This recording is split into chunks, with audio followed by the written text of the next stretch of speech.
Om Swastiastu. Uh, di sini kami dari kelompok 9 ingin mempresentasikan mengenai materi hukum ketenagakerjaan. Untuk sebelum itu, izinkan kami memperkenalkan diri dulu. Yang pertama ada saya sendiri, yaitu Lumade Sanjiwani Giri Putri dengan NIM akhir 111. Kemudian ada Ibu Indra Arya Putra dengan NIM akhir 113. Di sini kami akan membahas mengenai yang pertama ada pengertian hukum ketenagakerjaan, yang kedua ada mengenai sifat hukum ketenagakerjaan, yang ketiga ada sejarah hukum ketenagakerjaan, yang keempat ada sumber-sumber hukum ketenagakerjaan, kemudian yang kelima ada kontrak kerja atau perjanjian kerja, dan yang terakhir ada hak dan kewajiban tenaga kerja. Saya akan langsung membahas mengenai pengertian hukum ketenagakerjaan untuk menurut pendapat para ahli hukum.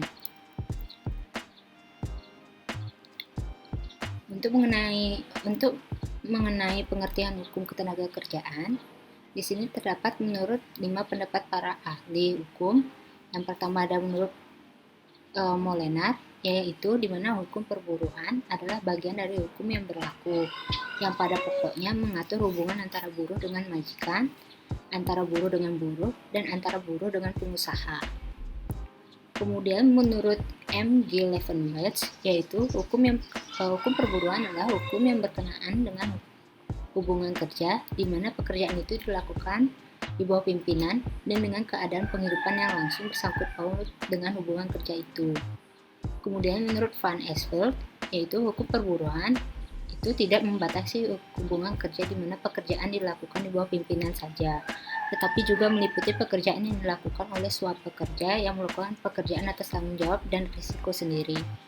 Kemudian yang keempat adalah menurut Mock, di mana hukum perburuhan adalah hukum yang berkenaan dengan pekerjaan yang dilakukan di bawah perintah pimpinan orang lain dan dengan penghidupan yang langsung berkaitan dengan pekerjaan itu.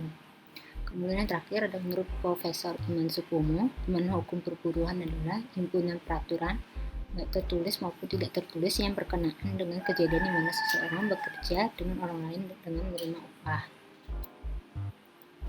Kemudian bahasan yang kedua yaitu mengenai sifat hukum ketenagakerjaan, di mana yang paling menjadi sifatnya itu tuh kenapa diadakan hukum ketenagakerjaan, karena yang pertama yaitu untuk melindungi pihak yang lemah dan menempatkan mereka pada kedudukan yang layak bagi kemanusiaan, dan yang kedua yaitu untuk mendapatkan keadaan sosial dalam lapangan perburuhan atau ketenagakerjaan yang pelaksanaannya diselenggarakan dengan jalan melindungi tenaga kerja terhadap kekuasaan pengusahaan yang tidak terbatas. Kemudian yang ketiga, pembahasan yang ketiga yaitu ada sejarah hukum ketenagakerjaan yang terjadi sebelum kemerdekaan 17 Agustus 1945 dan sesudah kemerdekaan 17 Agustus 1945. Di mana yang pertama untuk sebelum kemerdekaan itu ada zaman perbudakan. Di mana untuk zaman perbudakan itu adalah hubungan kerja di mana orang yang melakukan pekerjaan atau budak itu tidak mempunyai hak apapun. Jadi para budak ini hanya mempunyai kewajiban untuk melakukan segala pekerjaan di lain pihak, mana pengusaha adalah pihak yang berkuasa penuh terhadap perekonomian budak, tetapi juga terhadap hidup matinya para budak. Jadi kenapa terjadi sebab-sebab perbudakan itu di Indonesia? Yang pertama itu karena zaman dahulu itu sering terjadinya perperangan di zaman kerajaan. Kemudian yang kedua, terjadinya kekuasaan kepala suku dan orang-orang yang dianggap kuat. Kemudian yang ketiga ada saudagar-saudagar yang menjamin kelangsungan hidup orang-orang yang keadaannya ekonominya lemah. Kemudian yang terakhir ada ya faktor kemiskinan. Kemudian kemudian ada yang kedua ada zaman rodi atau kerja paksa. Jadi mula-mula bentuknya terjadinya kerja paksa ini adalah melakukan pekerjaan secara bersama-sama antara budak atau anggota masyarakat desa. Namun karena berbagai alasan dan keadaan, kerja bersama tersebut berubah menjadi kerja paksa untuk kepentingan seseorang dengan menerima upah. Kemudian kepentingan tersebut beralih lagi yakni untuk gubernemen. Pekerjaan dilakukan para budak tersebut merupakan kerja paksa atau rodi. Misalnya pekerjaannya itu adalah kayak mendirikan benteng, terus pembuatan jalan raya dari Anyar sampai Panarkan saat kepemimpinan Daendels. Kemudian setelah Indonesia itu dikembalikan pada Netherlands, kerja Rodi itu bahkan makin diperhebat dan digolongkan menjadi beberapa kelompok, yaitu ada yang pertama ada Rodi Gouvernement, yaitu budak yang bekerja pada pemerintah Hindia Belanda tanpa bayaran. Kemudian yang kedua ada Rodi Programan, budak yang bekerja pada pembesar-pembesar Belanda atau raja-raja Indonesia. Kemudian yang ketiga ada Rodi Desa untuk kerjaan di desa. Ini zaman Rodi ini memakan waktu yang lama dan pada tahun 1938 baru dapat dihapuskan. Kemudian yang ketiga ada zaman Poinel Sanksi. Zaman ini merupakan perkembangan kerja Rodi untuk Gouvernement. Gouvernement ini adalah penguasa pemerintah Hindia Belanda yang menyewakan tanah pada orang-orang swasta guna menggarap tanah yang disewakan tersebut. Gouvernement ini mengambil pekerjaannya dari Rodi Desa dengan menghubungi kepala desa yang bersangkutan. Kerja dipekerjakan pada tanah yang disewakan. Mereka dikontrak selama 5 tahun dengan kontrak kerja secara tertulis. Jadi kontrak kerjanya itu berisi tentang besarnya upah, besarnya uang makan, perumahan, macam-macam pekerjaan, kemudian penetapan hari kerjanya. Jadi penetapan hari kerjanya itu diatur itu untuk supaya orang yang dipekerjakan pada tanah-tanah swasta mempunyai kesempatan untuk mengerjakan sawahnya. Kemudian untuk zaman sesudah kemerdekaan 17 Agustus 1945 itu masalah perburuan ini lebih diperhatikan dengan adanya Pancakrida Hukum Perburuhan yang menurut Profesor Iman Supomo itu memuat tentang yang pertama ada membebaskan manusia Indonesia dari perbudakan dan perhambaan. Yang kedua adalah ada membebaskan penduduk Indonesia dari rodi atau kerja paksa. Yang ketiga ada membebaskan buruh Indonesia dari Poinel Sanksi. Kemudian yang keempat ada membebaskan buruh Indonesia dari rasa ketakutan akan kehilangan pekerjaan secara semena-mena. Kemudian yang kelima ada memberikan kedudukan hukum yang seimbang kepada buruh dan memberikan penghidupan yang layak bagi buruh. Baik, untuk selanjutnya akan dilanjutkan oleh teman saya. Baik, presentasi akan saya lanjutkan. Sebelumnya perkenalkan, nama saya Ibu Indra Harya Putra dengan NIM/Akhir 113. Di sini saya akan membahas tentang sumber hukum ketenagakerjaan. Secara umum, sumber hukum ketenagakerjaan di Indonesia dibagi menjadi 3, yaitu undang-undang, traktat atau konvensi, dan perjanjian kerja. Baik, yang pertama undang-undang. Di Indonesia, peraturan tentang ketenagakerjaan diatur dalam UU Nomor 13 Tahun 2003 tentang ketenagakerjaan. Menurut Pasal 1 Undang-Undang Nomor 13 Tahun 2003 menyebutkan bahwa ketenagakerjaan adalah segala hal yang berhubungan dengan tenaga kerja pada waktu sebelum, selama, dan sesudah melakukan pekerjaan. Berdasarkan pengertian tersebut, dapat dirumuskan bahwa pengertian hukum ketenagakerjaan adalah segala peraturan hukum yang berkaitan dengan tenaga kerja, baik sebelum bekerja, selama dalam hubungan kerja, dan sesudah hubungan kerja.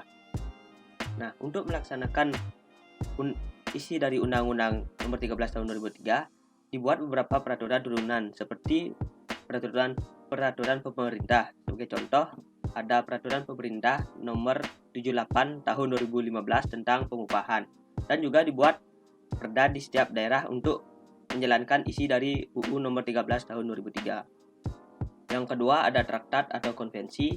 Traktat adalah perjanjian yang diadakan oleh beberapa negara tentang perburuhan atau ketenagakerjaan. Berikut merupakan contoh konvensi yang diambil dan dijadikan peraturan ketenagakerjaan di wilayah Indonesia. Yang pertama adalah Konvensi Nomor 19 Tahun 1949 yang membahas tentang berlakunya dasar-dasar hak berorganisasi dan berunding bersama, yang diratifikasi dengan UU Nomor 18 Tahun 1956 dan diatur secara khusus dalam UU Nomor 21 Tahun 2000, yaitu tentang serikat pekerja. Yang kedua, Konvensi Nomor 106 1957 tentang istirahat mingguan yang diatur dalam UU Nomor 13 Tahun 2003 tentang ketenagakerjaan pasal 79 ayat 2A. Selanjutnya ada Konvensi Nomor 105 Tahun 1957 tentang penghapusan kerja paksa yang diatur dalam UU Nomor 19 Tahun 99 tentang penghapusan kerja paksa. Selain itu, ada beberapa contoh lainnya seperti Konvensi nomor 138 tahun 1973 yang membahas tentang usia minimum dalam bekerja, dan Konvensi nomor 111 tahun 1958 yaitu tentang diskriminasi dalam pekerjaan atau jabatan. Yang ketiga ada perjanjian kerja. Perjanjian kerja adalah perjanjian yang dibuat oleh serikat pekerja atau beberapa serikat pekerja yang tercatat pada instansi yang bertanggung jawab di bidang ketenagakerjaan dengan pengusaha atau beberapa pengusaha. Perjanjian kerja ini dapat dijadikan sebagai sumber hukum perburuhan apabila ada masalah perburuhan di antara serikat pekerja dengan pengusaha atau beberapa pengusaha. Untuk perjanjian kerja ini akan kita bahas dalam pokok bahasan selanjutnya. Baik, pokok bahasan selanjutnya adalah kontrak kerja. Di Indonesia, kontrak kerja harus dibuat sesuai dengan pasal 51 sampai 63 Undang-Undang Nomor 13 Tahun 2003 tentang Ketenagakerjaan.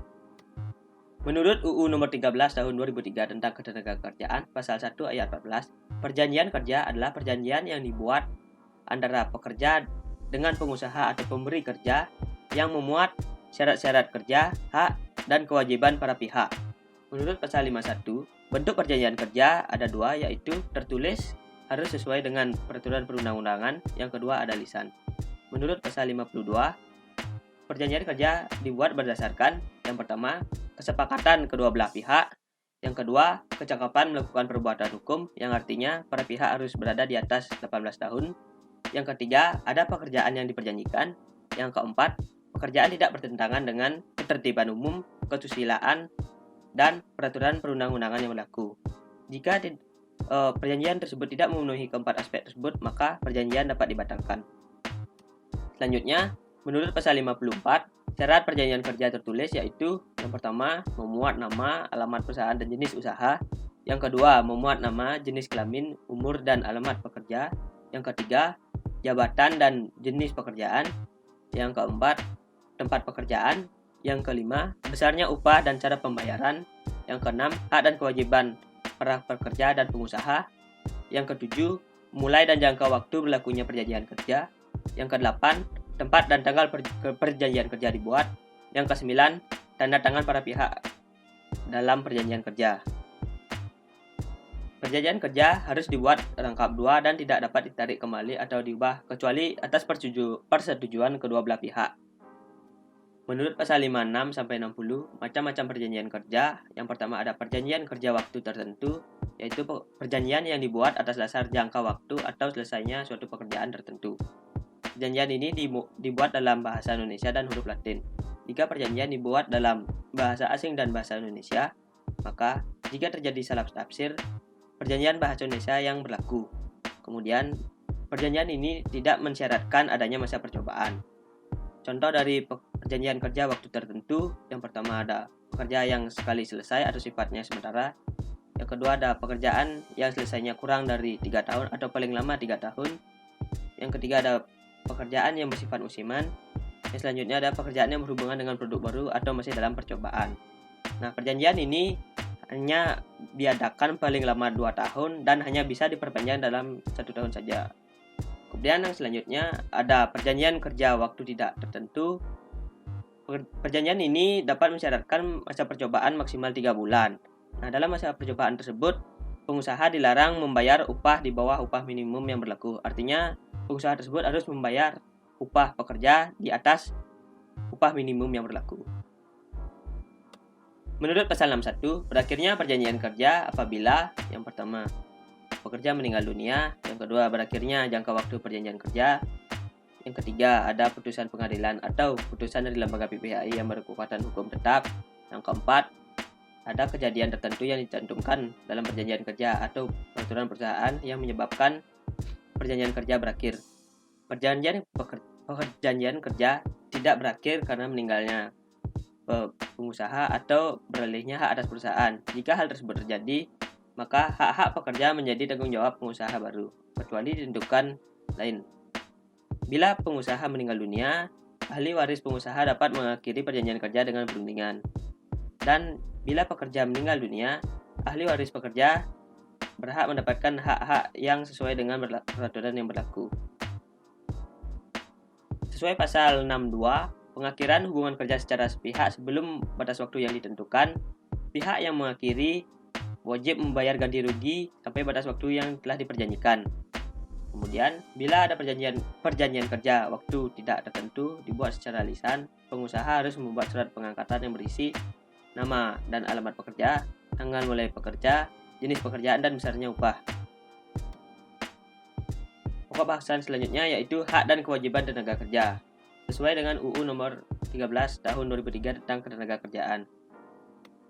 Menurut UU nomor 13 tahun 2003 tentang ketenagakerjaan, hak-hak para pekerja yang pertama, setiap tenaga kerja memiliki kesempatan yang sama tanpa diskriminasi untuk memperoleh pekerjaan. Yang kedua, setiap pekerja atau buruh berhak memperoleh perlakuan yang sama tanpa diskriminasi dari pengusaha. Yang ketiga, setiap tenaga kerja berhak untuk memperoleh dan atau meningkatkan dan atau mengembangkan kompetensi kerja sesuai dengan bakat, minat, dan kemampuan melalui pelatihan kerja. Yang keempat, setiap pekerja atau buruh memiliki kesempatan yang sama untuk mengikuti pelatihan kerja sesuai dengan bidang tugasnya. Yang kelima, tenaga kerja berhak memperoleh pengakuan kompetensi kerja setelah mengikuti pelatihan kerja yang diselenggarakan lembaga pelatihan kerja pemerintah, lembaga pelatihan kerja swasta, atau pelatihan tempat bekerja. Yang keenam, tenaga kerja yang telah mengikuti program pemagangan berhak atas pengakuan kualifikasi kompetensi kerja dari perusahaan atau lembaga sertifikasi. Yang ketujuh, setiap tenaga kerja mempunyai hak dan kesempatan yang sama untuk memilih, mendapatkan, atau pindah pekerjaan dan memperoleh penghasilan yang layak di dalam atau di luar negeri. Yang kedelapan, pengusaha yang memperkerjakan tenaga kerja penyandang cacat wajib memberikan perlindungan sesuai dengan jenis dan derajat kecacatannya. Yang kesembilan, pengusaha yang memperkerjakan kerja atau buruh melebihi batas waktu kerja sebagaimana dimaksud dalam pasal 78 ayat 1 wajib bayar upah kerja lembur. Yang ke-10, pengusaha wajib memberi waktu istirahat dan cuti kepada pekerja atau buruh. Yang ke-11, pengusaha wajib memberikan kesempatan yang secukupnya kepada pekerja atau buruh untuk melaksanakan ibadah yang diwajibkan oleh agamanya.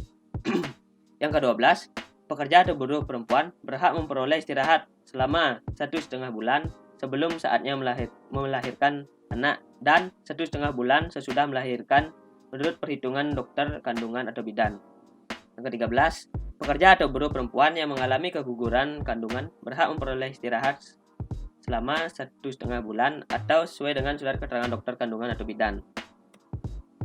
Yang ke-14, ada setiap pekerja atau buruh yang menggunakan hak waktu istirahat sebagaimana dimaksud dalam pasal 79 ayat 2, huruf B, C, dan D, pasal 80 dan pasal 82 berhak mendapatkan upah penuh. Yang ke-15, pekerja atau buruh tidak wajib bekerja pada hari-hari libur resmi. Yang ke-16, setiap pekerja atau buruh mempunyai hak untuk memperoleh perlindungan atas yang pertama, keselamatan dan kesehatan kerja. Yang kedua, moral dan kesusilaan. Yang ketiga, perlakuan yang sesuai dengan harkat dan martabat manusia serta nilai-nilai agama. Selanjutnya, yang ke-17, setiap pekerja atau buruh berhak memperoleh penghasilan yang memenuhi penghidupan yang layak bagi kemanusiaan. Yang ke-18, yaitu pengusaha dilarang membayar upah lebih rendah dari upah minimum sebagaimana yang dimaksud dalam pasal 89. 19, yaitu setiap pekerja atau buruh dan keluarganya berhak untuk memperoleh jaminan sosial tenaga kerja. Dan yang terakhir adalah setiap tenaga kerja berhak untuk membentuk dan menjadi anggota serikat kerja atau serikat buruh. Menurut UU nomor 13 tahun 2003, kewajiban tenaga kerja sebagai berikut. Yang pertama, dalam melaksanakan hubungan industrial, pekerja, buruh, dan serikat kerja mempunyai fungsi menjalankan pekerjaan sesuai dengan kewajibannya, menjaga ketertiban dan kelangsungan produksi, menyalurkan aspirasi secara demokratis, mengembangkan keterampilan dan keahliannya, serta ikut memajukan perusahaan dan memperjuangkan kesejahteraan anggota beserta keluarganya. Kedua, pengusaha, serikat kerja, dan pekerja wajib melaksanakan ketentuan yang ada dalam perjanjian kerja bersama. Yang ketiga, pengusaha dan serikat kerja wajib memberitahukan isi perjanjian kerja bersama atau perubahannya kepada seluruh pekerja. Yang keempat, penyelesaian perselisihan hubungan industrial wajib dilaksanakan oleh pengusaha dan pekerja atau serikat kerja secara musyawarah untuk mufakat. Yang kelima, sekurang-kurangnya dalam 7 hari kerja sebelum mogok kerja dilaksanakan, pekerja dan serikat kerja wajib memberitahukan secara tertulis kepada pengusaha dan instansi yang bertanggung jawab di bidang ketenagakerjaan setempat. Sekian presentasi dari kelompok 9. Mohon maaf jika ada kesalahan kata dan pembuatan yang tidak diinginkan. Akhir kata, saya ucapkan terima kasih.